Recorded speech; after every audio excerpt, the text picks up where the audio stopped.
everybody. My name is Spornitz, and I'm the editor and publisher of the Dragonfly newsletter. And I want to welcome you to Ottawa. Is everybody having some fun? Everybody learning some stuff about their airplane? Awesome. Okay, now, what we're going to do, we've got about an hour and 15 minutes. I'm going to need a watchkeeper here. Well, let's see, we've got one right there. Okay, what we're going to do, we're going to start around the room, and we're going to introduce the guys that are in here that have got airplanes flying. And then we're going to get into ask them a little bit about their airplanes and so on. And then we're going to get into some of the technical end. But first, before we get into that, let's talk about this afternoon's schedule. Is everybody familiar with the banquet that we're having? Is there anybody that hasn't been here before? Okay. Here again, if there's anybody that has not, got a hold of Chris out here at the little table with the umbrella, that's your registration table. Even if you have pre-registered and sent in your money, you still need to go see her. You need to get your ticket to the banquet and so on. So you're all set up and she's got a head count. So after we get done with this, let's get over and see her. Okay. Now, the next thing I want to get into, let's start seeing who we got here as people with flying dragonflies. Let's give me some hands here. Okay. Okay, now, let's start over here with Jim Harris. What I want you to do, I want you to stand up, introduce yourself, tell us where you're from, and if your airplane is here or not. We'd like to use the microphone because we want everybody else to hear your question.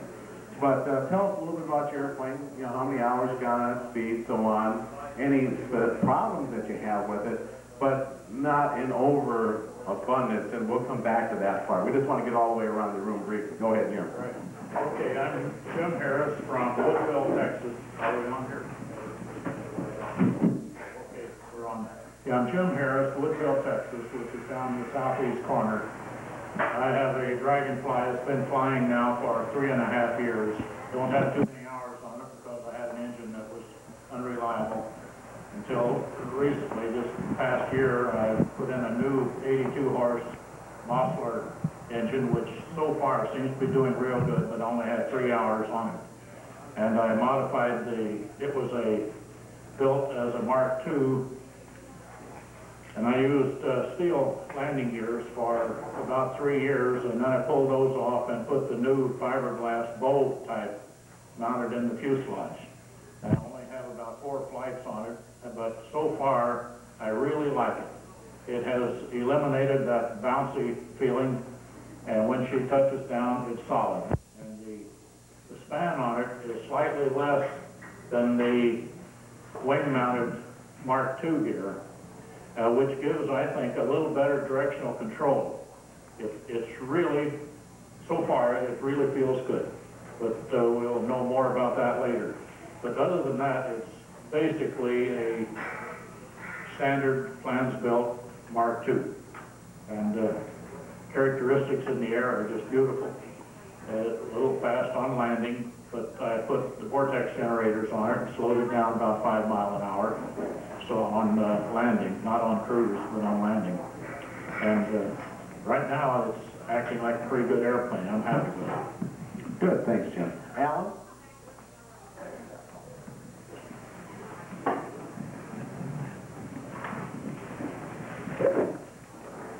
I'm Alan Perkins, and I fly a Dragonfly Mark I from Howell, Michigan. And I have 413 hours on it. And I also have vortex generators, and that seems to tame the stall down. It makes it easier to do a good smooth flare and landing. And I originally put them on because I had some problems flying in rain. What kind of speed to get out of it? Flying over here, I cruised at GPS 145, indicate about 140, and I was at 4,500 feet and 3,400 RPM. And what horsepower rating do you have? And I have the 1835 cc VW, which is rated at 60 horsepower at 3,200. Okay, good. Thank you, Alan. Who else? The way he just talked right to the camera like that, wasn't that good? Yeah, there's no effect. That's how good he talks to the camera. Fred, you're next. Fred, next one here. Turn around. the camera. Oh, yeah, my name is Fred Weavy. I'm from North Central Illinois. Got mine flying last fall. I got a Magnum Plus motor at 82 horse. It's Mark II, flies to 165. It's set up for IFR, and it does pretty good IFR, by the way. And right now I didn't fly it in because I'm going through the motor for some upgrades for Great Plains offers. And as for flying, though, it's great. I love flying. It's cheap to fly, and looking forward to getting back in the air. Okay, thanks, Fred. Okay, now, we got any other flying people over on this side? Okay, now who do we got over on this side of the room that we've got flying with dragline? Why don't you bring it up to the front here, we'll start out with Bush.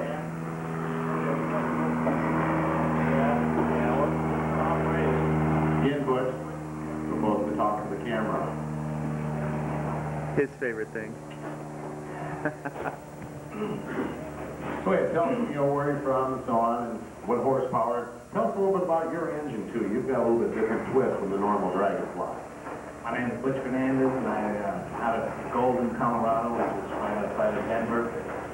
My airplane's been flying since 1989.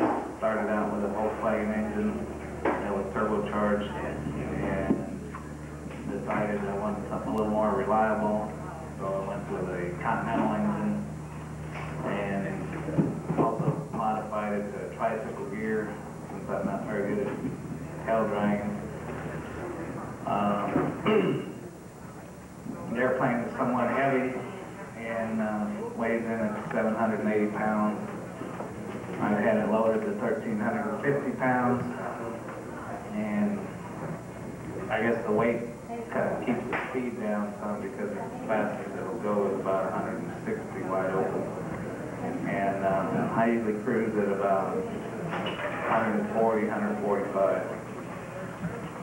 Fuel burn is a lot higher than Volkswagen, probably 50% more.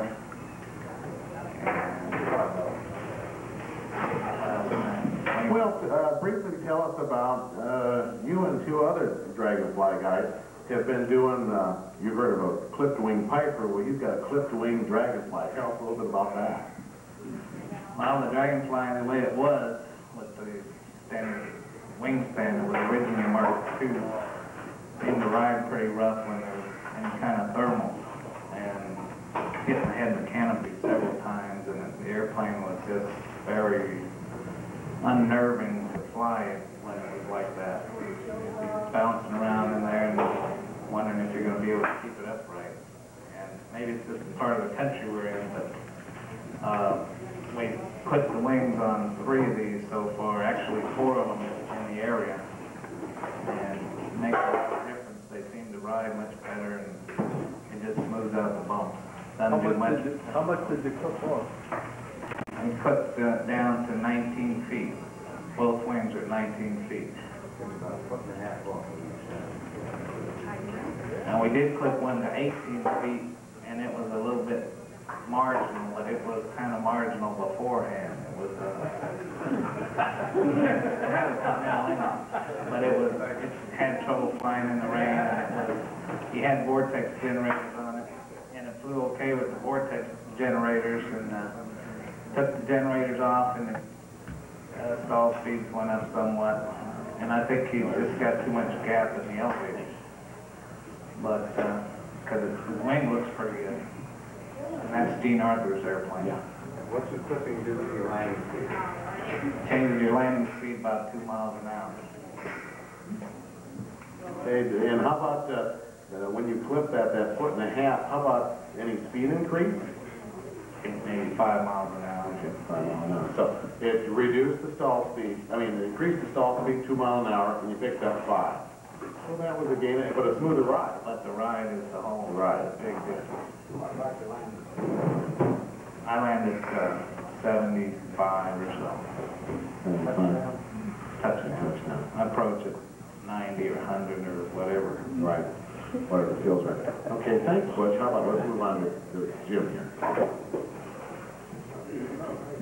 Bob. Yeah. I call you Jim. Sorry about that. Turn around, talk to the camera. We're going to talk just the guys with the flying airplane. I'm Bob Miller, and I'm from Wellsville, Ohio. It's around Pittsburgh area. And I've been flying my Dragonfly for 4 years now. I built it, bought it partially built, and redone the canard. And originally, I changed over to Mark II gear leg. Has a Red Master, 2100, dual magnetos. Had no trouble with the engine at all. I had carburation trouble there about a year and a half ago. And what happened is the ultra carb sprung a leak and couldn't keep up with the fuel bowl filling up, and I ran out of fuel. And landed at about 700 foot short of the end of the runway. That's when I changed the Mark II gear, the modified gear before this, and landed in a real bad gully. Probably rolled about 150 feet. Never damaged the gear at all. Replaced the Ultra Carb with a Ellison throttle body. And I've probably put 85 hours on it since then, not a bit of trouble. Question, on your own carburetor, do you still use the gravity feed, or do you? No, I have a mechanical fuel pump right off the engine. I had the Ellison on my first engine, and Ellison said I had to use a pump, but every time I put the pump on, the damn thing would flood, either in the air. Wow, how much pressure? There's a regulator built on the Ellison. I run 4 pounds of pressure. I was running at 2.5, and it still flood out. There was something wrong with the Ellison. It was bleeding by the needle there or something. That's what I think, they put in the needle with a big hole. Starts easy, runs fine, I love it. It's worth the $500, believe me. I farted around with the Posa carburetor, the Ultra Car, or the other Posa with the mixture control, and I could not get either one of those to run right. I've got the Ultra Carb on my new engine now. Well, I ran with the Ultra Carb for a year almost, and until I had at least. My big problem seems to be icing. It's very sensitive to ice, where the Ellison was not. Well, I still use carb heat on mine, you know. Rather have carb heat than not have one. Where did you develop the fuel leak in the Ultra Carb? On the float bowl. Pardon? The float bowl. Oh, yeah. Between the screws. But just couldn't you put a Something I gasket? could figure. Couldn't you just put a gasket in there? Well, it had a gasket in Yeah, there. but I don't know what happened. I don't know, they got so warm in there, and my engine doesn't run that hot. I run 180 degrees oil temperature all the time. Cylinder temperature runs between 250, 275, and I run about 1250 exhaust gas, up to about 1350 is my lean. But that's where it spun leak screws. And something I can figure out. There was gas everywhere. And they had a gap between the base of the and the float bowl. And you couldn't repair that. No, I just want to, I did not know. So, and everybody that has the Ellisons that I've talked to love them, and I bought, you know. those Ellisons, they're full mixture control adjustable. Right. They use the burner control just like on everything. I have 120 some hours on it now, and I'm checking out Dave here, Litkey. He's got his ready to fly, and we've got a couple hours of mine now. Other than that, I have a steel tail spring on it. I did crack the tail spring when I landed in the woods. And yeah, that's what was wood. Yeah, we'll talk about that story later. That's a good one. Yeah. While you're on the Ellison, you get the number of hours you got on it, is there any maintenance on it at all? No maintenance on it. None. I had a thing in the mail, something to do with the screen in there. You have to check. It's a real fine mesh screen. Other than that, I have 2 filters anyway between them. But I do run the mechanical pump off of the oil pump.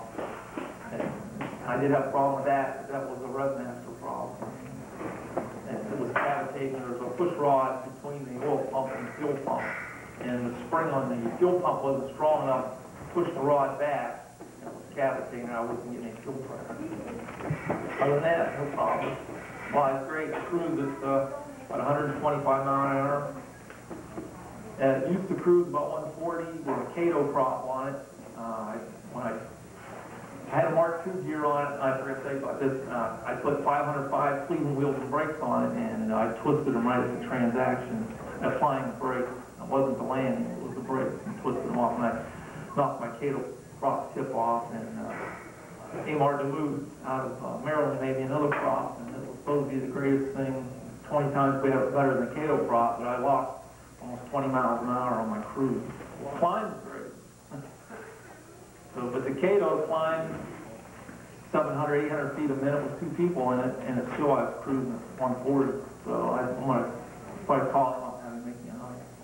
But it takes him a while. He's slow. Amar had me a prop in a week. That's why I got it. But other than that, it's going great. Okay, thank you. So let's move on to the next one here. Who else do we have?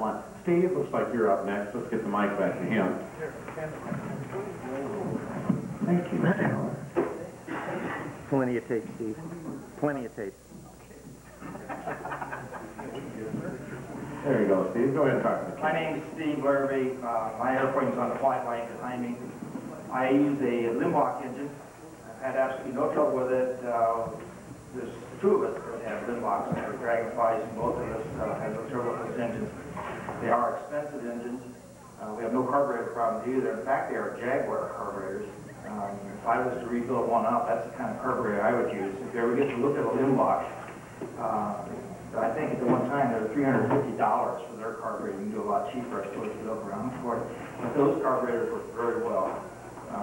We like them because when you get the starter, they start, and you pull the throttle back, they don't quit running. No hesitation. So excellent.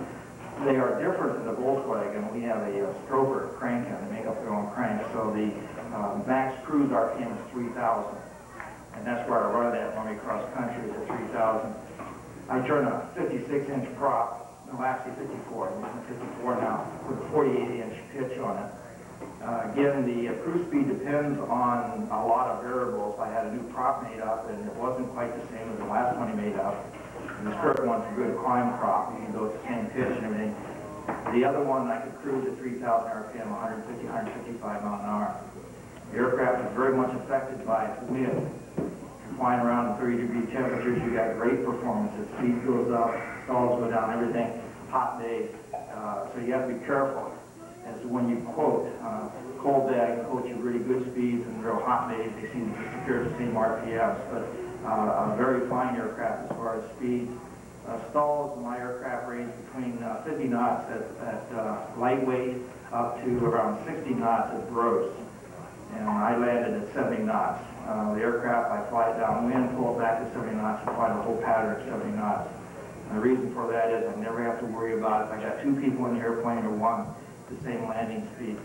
The aircraft has got a unique landing characteristics to it. You should get checked out. So go out and try to fly it without seeing what it does. It's not anything dangerous unless you know how to handle it. I fly mine only in the 150 pattern, so people think you have to drag them in. That's not necessary at all. Those planes will come in very tight pattern, and you can bring them in just like a 150 and land them that way.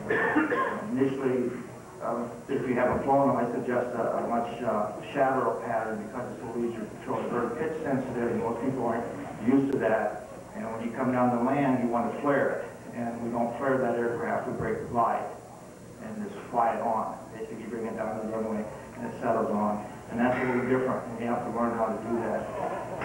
I've been able to deal with CFIs, check them out to help out other people, and I find that people that have flown pits, twin engines, high-performance airplanes take to it real carefully, real quick, because they understand that concept. And I've had people with thousands of hours in tail dragger that have 1 Dickens at a time with that. And again, it's a technique, and if you have the technique, you have no trouble. If you don't, you've got to learn that technique, otherwise you're going to hurt yourself in your airplane. The airplane is super nice. Mine is a little different. I know some other people installed at full gross, power on stalls. She just settled down to 60 knots and climbs 200-300 feet per minute. And no bobbing, no nothing. Pull the power off, and she'll set up a glide angle of about 500 feet per minute. No bobbing, no nothing. It's like a 150 on the final. In fact, you can fly the full pattern at a stall. And that's at gross because they got the CG back. If you're solo, then she'll load and unload. The canard will load and unload on you so you get some hopping. But a nice thing to show people when I take it out is you get two people in it, you just pull the power off, pull the stick back, and fly the pattern. Just fly a normal pattern. The aircraft is very well behaved. It also shows different airplanes built differently, they perform differently. How your airplane's going to be performing, it's got a lot of little variables into it. Little light, they fly good. The ones that seem to fly the best are the lightweight ones. The ones that seem to have trouble are real heavy airplanes. My airplane first flew in '88 after 10 hours of flight time on a normal landing gear. It's fiberglass gear. It's a Mark II right from the beginning. That's disappointing because repairing nice paint jobs is difficult when you take the paint off the bottom of an airplane. I now have steel gear on it. That was in the newsletter. If anybody's interested in a couple of newsletters ago, I had a write-up on the gear itself. It's got many hundreds of hours on it. In fact, we have one of the other individuals here that had that gear on their plane. It works well. I'm not suggesting you go to it, but if there's a retrofit that can fit in very easily into your aircraft, you gain a little extra weight. My airplane initially was 655, it's now 671, but I've got a lot more radio equipment in it and encoders. By the way, they don't pick you up well on radar without encoders. We play games with the R-server on this. If I turn my transponder off, they don't know we're out there. We like to talk to them sometimes. We turn it off, give it a sight. If you're flying around where you need radar, you should put it. They will not know you're talking at all. Don't pay too much for attention. Military, I understand the military radar does pick you up very nicely. They must have better quality radar. So don't use it for illegal thinking. You go sneak under their radar. But a lot of the R system things don't have the radar turned up as much, so they don't feed the ground targets. But the aircraft works well. I've flown it through rain. I've flown it in heavy rain, almost IFR condition rain, where you're trying to punch yourself through the front, and she just goes down on you solid rain. And I've flown it in mist, cross-country long distance. Aircraft's no problem, at least mine is, no problem in rain. Do not try to take off in rain. That's a real gutsy thing. You've got to smooth out your airphone at canard. I do not attempt to take it off in rain. There was one time that as I was at the departure point, started hitting spots in the canopy. And we did go, we were row 2 of the Senate, we did go, and it was exciting. It was different. Meaning you get it airborne, and all of a sudden she's not performing. You get a lot more down elevator, and all of a sudden you're using up runway, you're airborne, you're ground attack. She gets speed up, she cleans up and goes. So taking off in rain is iffy, and I would not suggest it unless you have long runway, probably lightweight, and you know that you can avoid if you have to. Landing in rain has not been a problem for me. I don't really like doing it, but what you do, your stall speed goes up, and you just increase your approach, so it takes a little faster. The effects in rain is more pressure in the stick. And what happens is the rain changes the amount of flow separation. That's what it's doing, is change a little bit. And it's not that the plane pitches. I don't know if the plane going up and down. I get a loading and unloading of the stick. In other words, you have the stick stable, nothing's moving. And what you feel is all of a sudden a forward pressure and a backward pressure in your hand. You get a little that kind of movement. That can be done subtly until you realize it's nothing more than the movement across your elevators. I don't have a pitch change on mine. You will have some effect if you're in steady rain of some sort, where you can trim it out. If you're going across where you're coming in and out of light rain to heavy rain, which I've done, I just put trim in it. It's not any kind of pressure, it's a problem on it. So the idea of rain being a problem on that doesn't scare me at all. I would fly through rain if necessary. I wouldn't take off in rain only because of the water on your canard requires a certain amount of movement to get off. When you're going at airspeed, you don't have that problem, it's flattened out.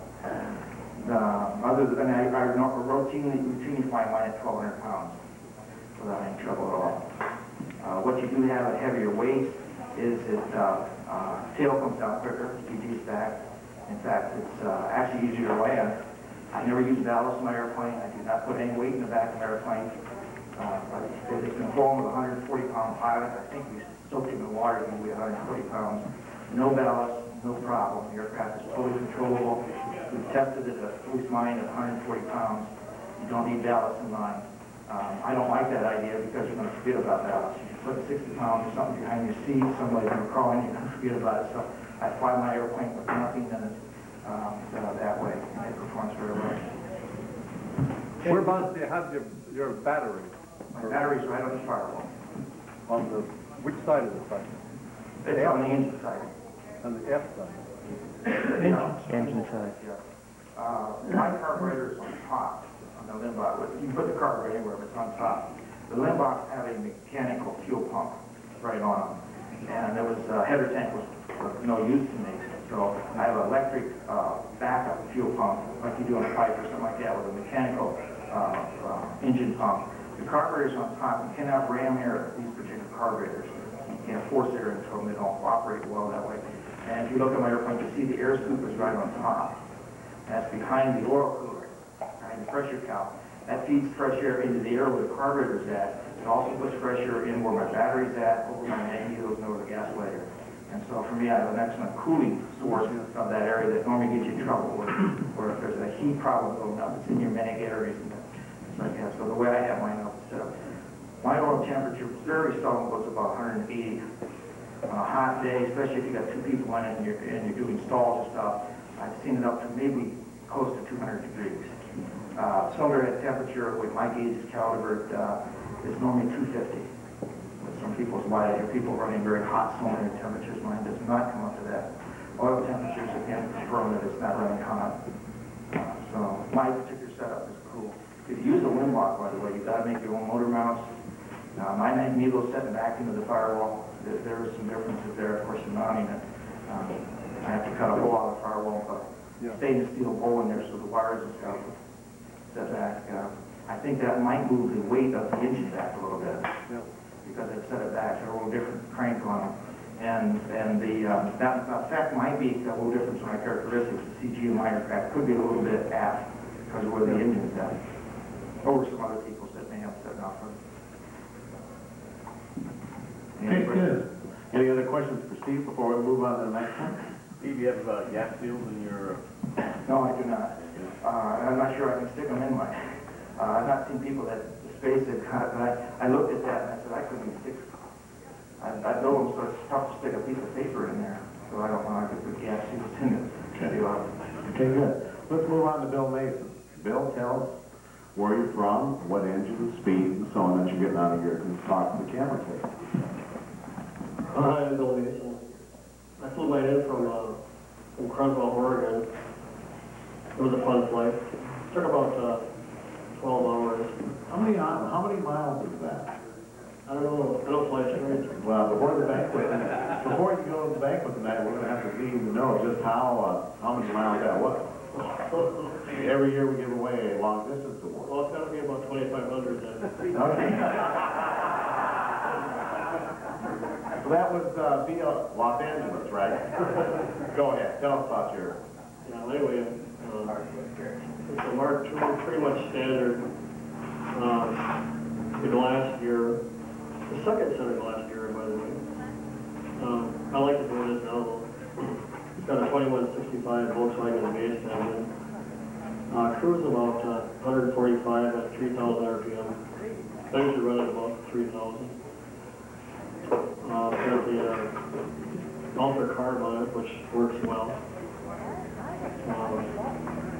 I like the airplane. It doesn't have any strange characteristics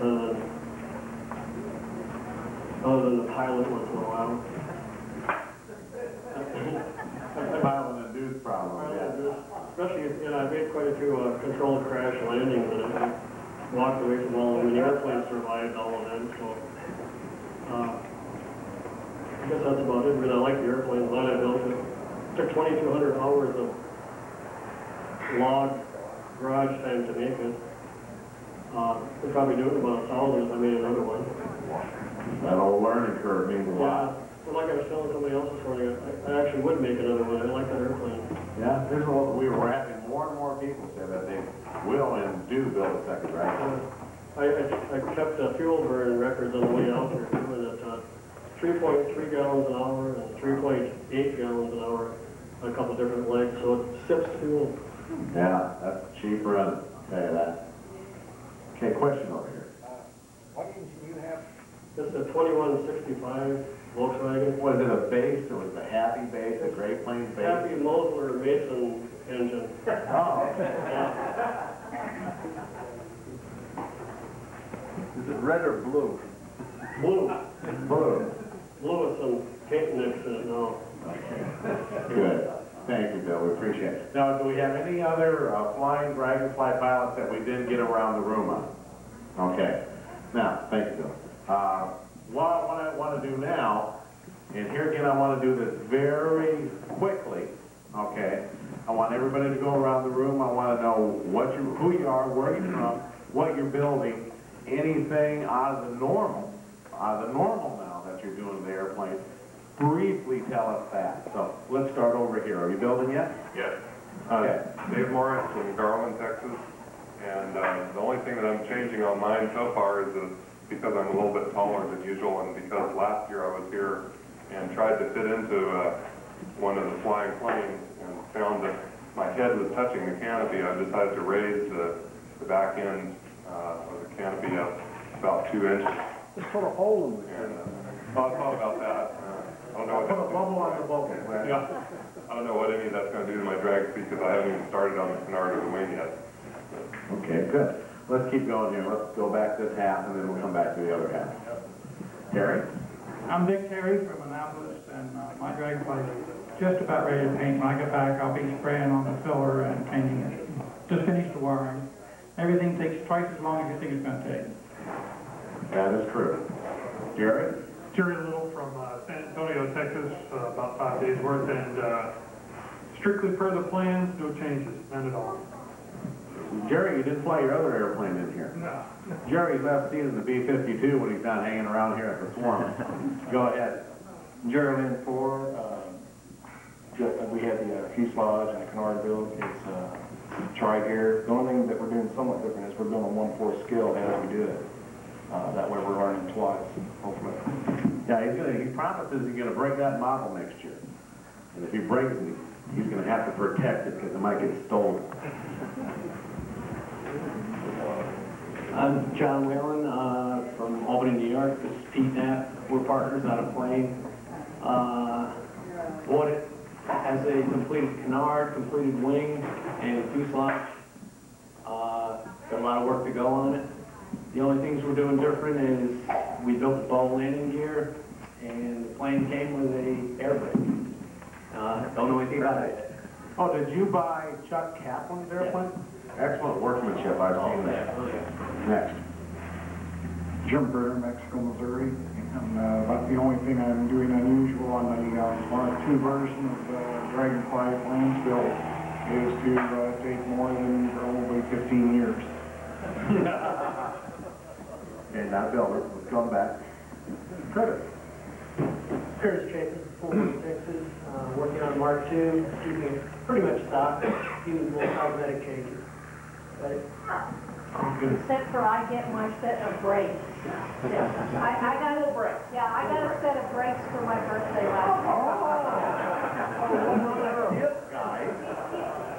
Your wife airplane parts for her birthday.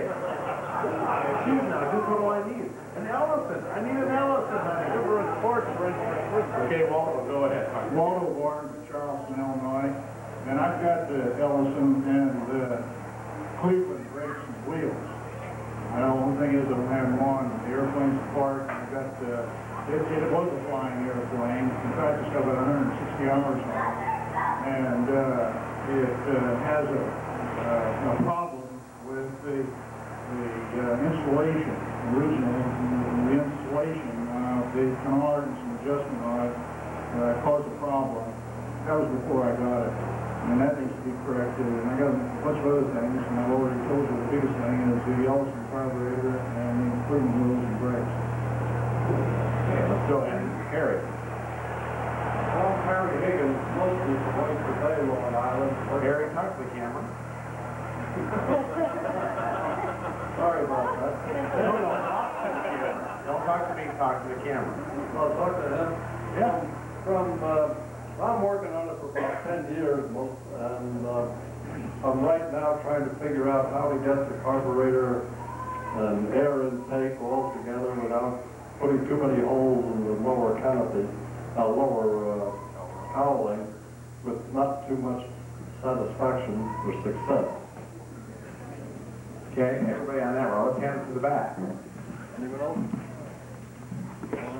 Well, no, we've got Steve. Okay, this gentleman is Steve. Talk to the camera, please. We're working on a Mark II. It was originally a Mark I. We bought it partially built. Tell me who you are. Denton, Texas. I'm Herschel Ingram from Richmond, Indiana. Good. Okay. Thank you. Steve? No, Okay, I'll talk. I'm Steve Wilson from close to Grand Island, Nebraska, and I bought Kenny Ranth's project, and which was originally a Mark I. We're putting the boat gear on his airplane, so we're excited. My son and I, Colin here, are working on this together. Good. Good. Make that father-son do. Yeah. Okay, gentleman in the back row.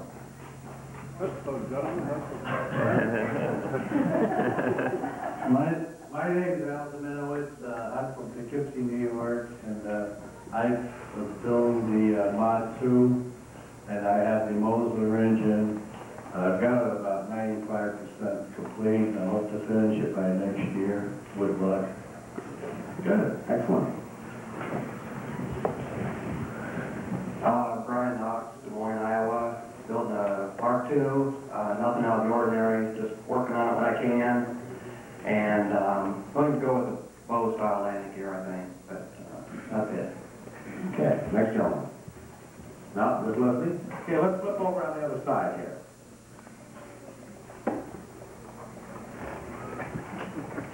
Yeah, matter of fact, let's start, why don't you come back up front here? Let's start with Norma.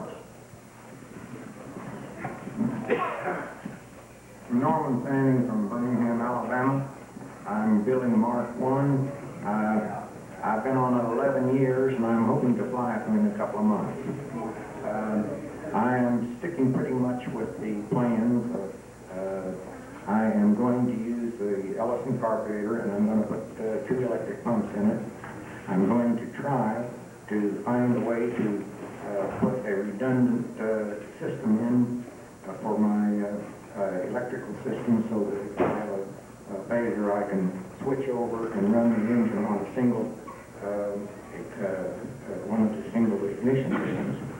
And one unusual thing that I have the Rocky Mountain digital instrument, which gives me all my instrument information in one dial or one display. And of course, it is electrically powered. So if I do succeed in getting the redundant electrical system in there, I will have it tied in with that, so I'll have instruments to fly on. Let's move around that car row. Chip. I'm Chip Palmer from Amarillo, Texas. I'm working on a Mark II project, and I'm going backwards with the project. I've got somebody else's, and every time I do something, I'm finding little glitches that I need to correct on it, so I'm going backwards. Well, one of these days, you'll start forward. Phil? I'm Phil Williams from New York City, and I'm 8 years now into my Mark I converted to Mark II, and I've got a happy 82 horse with a direct pressure system with the 82 DEH with a built-in fuel pump and vacuum pump mounted on the engine. And I'm pretty well complete. I'm in the finishing stage actually right now, so another 8 years will get me over it. Well, oh hey, before you hand off the mic, before we forget, didn't you bring some brakes with you today? Yeah. Anybody that's in the stage for brakes, this might be something to pick up. Right. I have an extra set I'm putting Cleveland's on, but I have these unused, brand new set of axles, hydraulic brakes, wheels, bearings, whatever, and instructions. at a very good price. What's your phone number? What's your phone number? My phone number, well, you can see me right here. Well, It's going on video. it's going on tape. Okay, the phone number is, the day number is 212-722-3677. And, but I hope not to carry him back. What kind of wheels and brakes are they? I think these are the Matco wheels and the hydraulic pressure pads on these. It's a happy brake. That's a happy. Yeah, these are happy.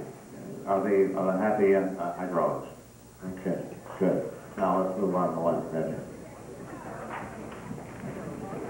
Leonard Lawrence, Winfield, Illinois. I've got a Mark II with a Redmaster 2100. I've also got the Ellison. And I'm just putting the finishing touches on the electrical system. It's going to be going pretty soon, I think. Okay, good. Let's move on to David here. Come on, David, get up there and tell us about your airplane. Talk to the camera. Okay, I'm Dave Lipke from Ohio. We built a Mark II modified. We put the bull legs on it. I think we probably got a record in that we started in '81. Had a lot of time in between, but one of the problems of starting so early and taking so long is you modify every time you work on it. Consequently, we're 800 pounds on empty weight. And we wish that weren't so, but that's the product of making so many changes. We got a happy engine, 60 horse. We're ready to taxi, and I'm trying to practice that, but I haven't had enough nerve yet to pick it off the ground. Hopefully some of the comments I hear here will gear me up, so I'll do that. Good. Okay, moving on to Doug. Doug Dolan, Alhambra, California. I have a Mark II. It has a Continental A75, Cleveland brakes. And I bought it basically. It had just barely flown there, and I'm installing a alternator and a starter, and a few other radios, transponders. But it should be fine, hopefully. Okay, good. I want to go ahead. Kim will take the mic here and stuff, and I want you to tell everybody about your airplane a little bit. Go ahead and stand up and talk to the camera. This is Kimball McAndrew. He's out of Alberta, Canada, and he's going to tell you about his Q2, or maybe it's a Dragonfly-Q2. Tell us a little bit about what you've done to your airplane, because, boy, there's a lot of both airplanes there, and there's a lot of neat things you've done. I just want you to share what you've done with it and some of the styles that are close to the Dragonfly. Tell everybody. Right, just let me in, but I guess it's that. Oh, you're right. Hey, we're all the same. I started off with a Q2 way back with the RevMaster engine, and had a lot of engine problems with it. So I decided, to get some feedback there. I decided to trash that engine when I was on a cross-country, the crankcase broke and started spraying oil out and whatever, and luckily I was only a few miles from an airport and it kept running, so I got down okay. So I converted it. There was a whole bunch of things I didn't like about it. The canard, the problems in the rain, the engine reliability, the I guess equivalent to Mark I landing gear, the gear out on the wingtips, and all that. So I decided to, well, after I hauled it home and threw it in my backyard for a couple of years as a lawn ornament, decided to put a Lycoming engine in it and a Mark II landing gear. And I'm just really thrilled with the Mark II gear. I just got fiberglass gear. I didn't put any reinforcing on it or anything. And I've got about 100 hours on it now, and so far I haven't had any gear problems. So we'll see how it goes. I don't know what else. Did you tell them about how your canard is constructed just like a Dragonfly?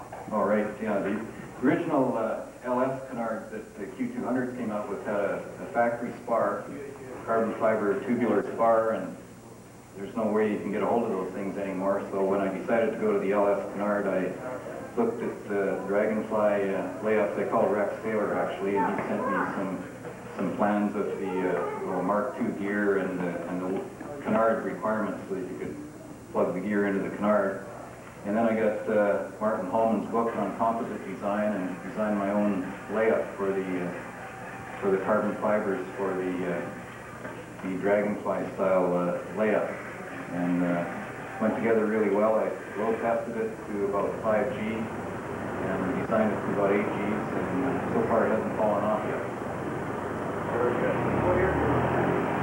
LS1 airplane. And I think, well, got a question in the back, Tom. When you load test it, you load test it at the site, or you load tested it off the ground? Well, I load tested it before I mounted the canard in the plane, actually. I built a jig that basically mounted to the canard where the fuselage would mount. And you flip the canard upside down and mount it in this jig and put some rubber and stuff in there so it wouldn't crack any fibers. And then just worked out a layout schedule for how to lay out these sandbags so that it would really match the aerodynamic loading. So I ended up with, I can't remember, about eight sandbags adjacent to where the fuselage is and pyramid down. There's a regular outbound schedule, correct? Now, what did you do with the sand when you were finished? Well, I had it all piled in front of my garage, and I was the joke of the neighbors there for a long time about expecting the war and whatever. Just premature for Bosnia, I think. You were laughing when the flood came on. Great. There's no risk of doing any damage by stressing it to the 5Gs, you don't think, by doing a static test before you fly it? Well, there's, what you do is you load the sand on gradually and measure deflection as you go, and as long as it's relatively linear, you're okay, and there aren't any funny noises, you're okay. What happened to me is I had enough sand, actually, I was going to load it to about 7G, and the problem I had was the sandbags, like the loading on the wing in the air is about 25% back on the cord from the leading edge. And when you're loading these sandbags on, you just can't load them on that line. So I was actually loading aft of the normal point there, and I got some twisting, and it started to deform towards the back end of the wing. So that's why I quit when I did, because it was starting to push up in just where there's the 2 or 3 layers. Just a normal 2-ply layup. He was getting a crush at that point because of all the weight in that small area, concentrated area.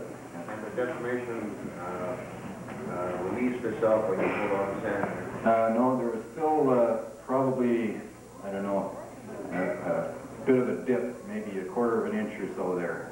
But right at that weight, not highly stressed. That's right back towards the leading edge of the wing there, and it's not really stressed there, so I decided that it would probably be okay. And you are correct. Like if you was to take a tube and rag airplane, if you was to put a heavy weight on a cloth, it's a spar that handles 85, 90% of the actual load and is transmitted to the ribs. So that's just skin out there. Just imagine what would happen if you did that to aluminum airplanes. It wouldn't come back. One other thing maybe I should mention, I've written, I think in the Dragonfly newsletter and the Quickie newsletter, when I was mounting that canard, I was working away in the cockpit there, doing all the layups, and I just had a regular treble light, and I was laying it here and there so I could see the work in there. And then one day I noticed, I think I was going to mount my electric fuel pump, I noticed the skin had quite a bit of give there, and so I started checking around, and what happens is if you just put an ordinary treble light, you'll actually melt the foam out from underneath the skin. You can't really notice it unless you tap or just happen to find a spot where you can move it with your thumb or whatever. So I ended up injecting a whole bunch of micro under quite a few of these little spots, and tried to sort it out that way, and so far that's stood up okay as well. But there was a Q200 crash in northern Alberta a number of years ago, and when the MOT in Canada cut the wing apart, they found a whole bunch of delaminations basically, and I wonder if it wasn't caused by that same sort of thing. I saw the report on that, and what it wasn't from a delamination. They narrowed it down. It was from gas leaking from the header tank, and it had ate out the blue foam and had seeped through the glass.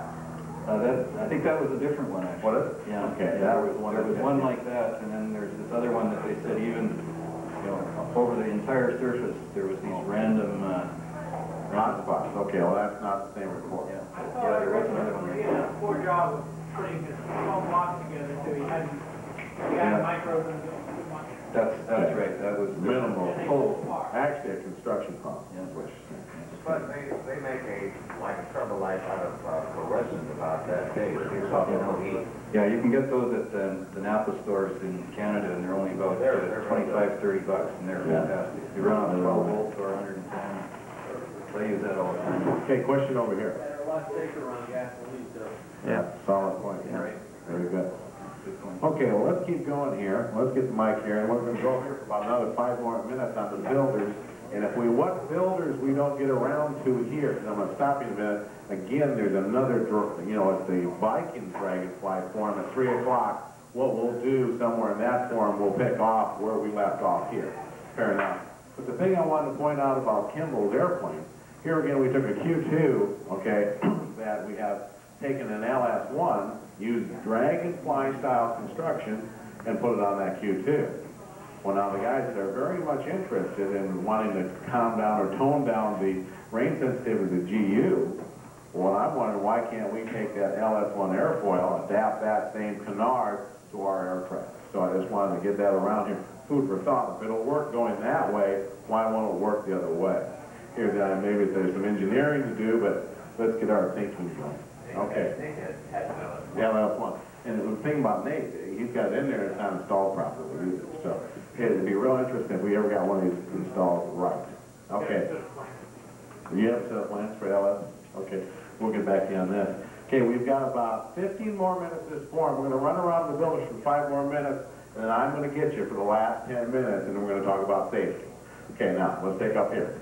I'm John Voss from Calgary, Alberta. I didn't know Kimball before yesterday. I recently took over a project which the previous mover said was about 80% done. I have no way of verifying that. But I came down here to find out different ideas, different modifications. The project came with a 75-horse Continental engine, which, because it's been sitting for so long, I would have to do some work at. I think probably instead of putting that money in that, I'll be going to a different engine. The canard was built with inboard gear, but with the pods moved in about a 10-foot spacing. I don't like that, so I'll probably remove that and probably go with a hoop style gear.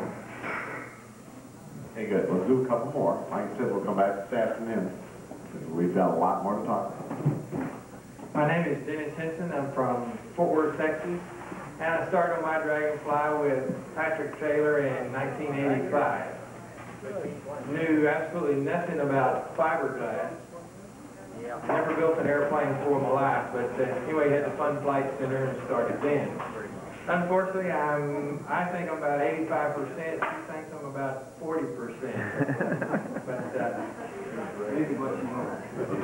yeah, it's amazing how long it takes. But one of the things that I wanted to say in regards to Patrick Taylor, because of this, I also teach at a school for aircraft mechanics, which is Texas Aerotech. And I also teach composites there. There's been about 1,500 people now that's gone through the school. One of the layups that they do in the school is the vertical fin on the Dragonfly. So there's a lot of people out there that know how to hotwire that fin now. All right. And some of the students that I've trained now also work at Northrop. They're working on a B-2 bomber.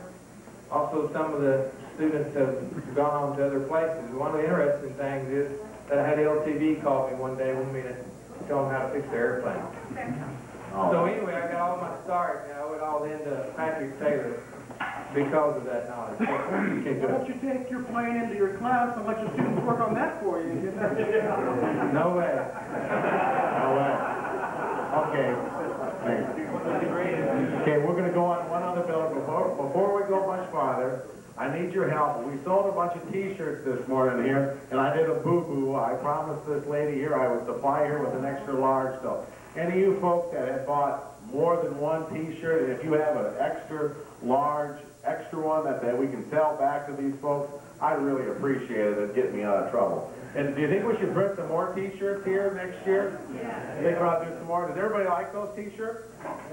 Okay, I kind of found it myself. Let's talk to the SPUD here, and then we're going to cut it off, and we'll pick it up with builders. But again, I want 10 minutes of your time before we close this form down. Bob, or whichever one you want to talk about, let's get the mic over here. I'm Bob Stieg, here with my dad. His name's Ken. We bought a project where major airframe parts were already laid up.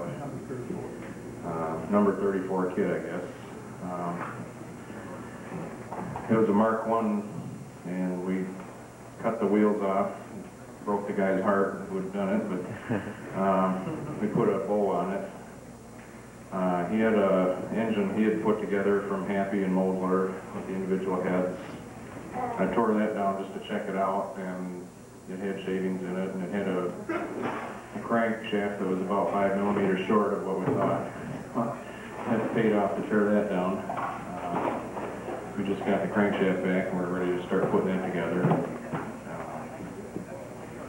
It's on wheels now. Good. Ain't doing anything different, pretty well sprayed airplanes. Not going to do anything different. Well, we've looked at different engines. Right now, we're going to go with the VW and see how it goes. Good. Okay, very good. Ken, you got a comment? Yeah, I have a comment. I'm doing quite a bit of the fiberglassing and that, and Bob, he's the motor man. We raced cars for about 13 years and built motors and did all that. So he's pretty much in. He's got the Volkswagen apart in his basement, and we're just all ready to put that together. And I've been doing the bowl with the Mark I. And one of the things I found that really helped is peeling that fiberglass off to get it down so you can mount the bowl. And what I did, I just scored around the outside and took a butcher knife and went in there, and once I started peeling, it peeled right off. And on the bulkhead there, I just scored it about every 2 inches, just deep enough to get through the fiberglass. Just grabbed them and snapped them off, because I was really dreading grinding off all that fiberglass. So it worked out. I took it off in about 30 minutes. So anybody who's doing a blow or changing one over, it's a really good way to do it. If you want any information on it, just call or stop by, and I'll be in the area here. Thank you. We have some wheels for sale, too. Oh, we have some wheels for sale? The Mark I wheels and brakes and everything. The fact that they want the extra pants on it, we've got those available too. So We're still with that? yeah, because when I cut the pants off, I inserted some aluminum inserts for tie downs, which I buried right in that because I had to fiberglass that in again. That was a good idea. So I just buried those in there about 2 inches by 3 inches and tapped them in there. So all I got to do now is get some eye bolts, and I'm going to chrome plate them so they won't rust, and then I'll just use those, because it works out real good that way. Okay, good. Thanks, Ken. Okay, we're going to stop here. We're going to pick off with everybody back here that we didn't talk to this afternoon. A couple things I want to talk about. We've got about 10 minutes left here. The thing I want to touch on briefly is a little bit on safety. Here again, do we have anybody here that's not a subscriber to the newsletter? Any hands? Okay, no subscribers. And here again, you guys read the newsletter, but I'm going to keep right on harping it home, okay? And that is the fuel filter thing. We've had way too many airplanes come down trying to use these small, fuel filters. They like these little glass ones. We've got to get these changed out. You need something with more capacity. And when you're doing your taxi testing, change out your filters and so on, but be suspicious. Change this stuff out. Next thing, we're having airplanes come down or doing emergency landings and so on because the engine quit. Okay, this can be the fuel supply, but also can be on the electrical engine. And what we're finding out, we've got people with dual electronic ignitions and so on, and it's attached to the alternator and the battery and stuff, but we're still coming down. Well, this is because it will break at the weakest link, okay? And you hear me go, hey, one magneto, one electronic, or you get into this electronic thing, where you have two separate electrical systems and so on. Think about this real hard, because there's nothing wrong with the airframe. There's nothing wrong with these Volkswagen engines. Yeah, there's some mechanical areas that are maybe gray, but what the bulk of the people that are coming down with these airplanes is because of electrical failure, of wire breaking, fuel blockage and stuff. This is not an airframe problem. So think these systems through as you put these airplanes together, and I think we'll have a lot more people will have less problems. Okay, and we'll expand on that a little bit more this afternoon. Okay, now, after the forum here, we've got anybody wanting any back issues, 32 through 54. We've got those here. Anybody wanting to sign up, extend the newsletter, Chris can do that out here. Now, you'll notice that we've been filming this whole event so far by Don in the back. He's got slips up here. We're going to hand these out. He's going to sell this entire weekend video for $19.95 plus the postage. I've already told his wife he's working way too cheap. Take these, pass them on to the other guys, because there's a lot of information that's going to be here this weekend that you're going to want to, hear about. Okay, now after this form, we're going to jump right into a real good form. We've got Steve Bennett down here from Great Plains Aircraft, and he's going to give an hour and 15 minutes on just Volkswagen. So I highly suggest that you take a brief break. Come on back there and hear what Steve's got to say. We're going to break here after Steve's form, which will last through 12:45. Then at 3 o'clock, we're going to have a Viking Dragonfly forum with Patrick and Robin Taylor. Matter of fact, we've got them over here in the corner. There's a lot of you folks who haven't seen them around. Stand up real quick. Say hello. You haven't seen these folks in a long time. Patrick and Robin and myself will be heading off that one at 3 o'clock. We're going to pick up with the builders where we left off, and he's got a lot of things to bring people up to date on. Then, for the people that we have flying airplanes that are in here, we're going to make an aerial photo run this afternoon. And we'll even do Rob. Oh, wait a minute, Rob. Has everybody met Rob out here out of Boca Raton? He's the one that built the aluminum Dragonfly out here, and he didn't really follow the plans for carefully. You might want to take a look at that one. But we're going to do a photo run this afternoon, and we're going to probably about 4:45, 4:40 in that neck of the woods. We're going to preface all the pilots on how we're going to do it, but we want to have as many people with flying Q-birds and Dragonflies participate in that, because we don't have that many flying shots. Okay, and at the same time, okay, we're going to take some still shots, but also Don's going to be on board, and he's going to have all this stuff on video. So let's fly properly when we're doing that. Now, before we close up this forum, does anybody else have any questions? Let's start getting some questions going around here real quick, the last 4 minutes. Jim. I understand that Mossford no longer builds the Volkswagen. Does anybody have the address, the name and address of the new company? They're in Florida. They're in Florida, and if you think that a company that was trying to take over where they left off, they're not showing a real strong marketing presence. It's the same people. The same people that just moved to Florida? Right. Has anybody seen any ads or anything in kit planes, sport We picked up some of aviation? their information at Oshkosh, we got the information on the house. Okay, well, good. We'll get back to that this afternoon then and get some specific information. Their address, but they got it at home. Okay. Okay, let's get some more questions. Eric. I'd like to know, between, up in the front, in the cowling, the low cowling, where the space between the exhaust pipe and the cowling, what is the minimum distance, safe distance between that? Okay, here again he's asking, what is the minimum safe distance in between the exhaust pipe and any cowling area? Right up in the front. On the front? Yeah, right Okay. up there on the front. Well, I think we've got a lot of pilots in here that could probably give us some history there. Steve, Butch, what do you got in, how close you running that? Just so it doesn't chafe against the cow. Yeah, it doesn't chafe. Now, what some people... By the way, the motors are moved. Yeah. Right. On static, it's not what you pay for. You have to... And what I've seen in some aircraft, let's say you're in here again, a lot of people have wrapped, the exhaust system is complete wrap. If you're using a mild steel tubing, that dramatically reduces your life of that tube. But, let's say you have a couple 2 or 3 inch area where you might be getting close to the cowling. It wouldn't hurt at all to put that wrap over that segmented area, and that'll take that cowling quite a bit. It dramatically reduces the chance. Norman.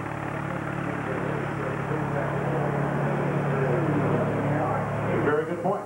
Norman says, why couldn't you take that asbestos-like type of material that you could wrap it? Why not glue, do a layup patch, right over that segmented area? That's a good idea, too.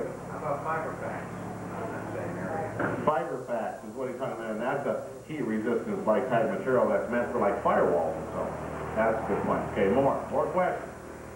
Curtis. Anybody wants to talk about proof loading? I proof loaded my wing and canard last fall, and I've got the details on that. And if anybody wants a proof load kit, all you got to do is haul up 4,000 pounds of saccharin from my house in Fort Worth. And there's pictures of the jig and all that stuff over there. Right, pictures pictures over here. Okay, now, as we wrap this up, is everybody familiar with the banquet tonight? Has everybody gone over to the registration booth and turned in your name saying that you are here and that they've been giving you the ticket? If you haven't done that, we need to do that. Okay, now.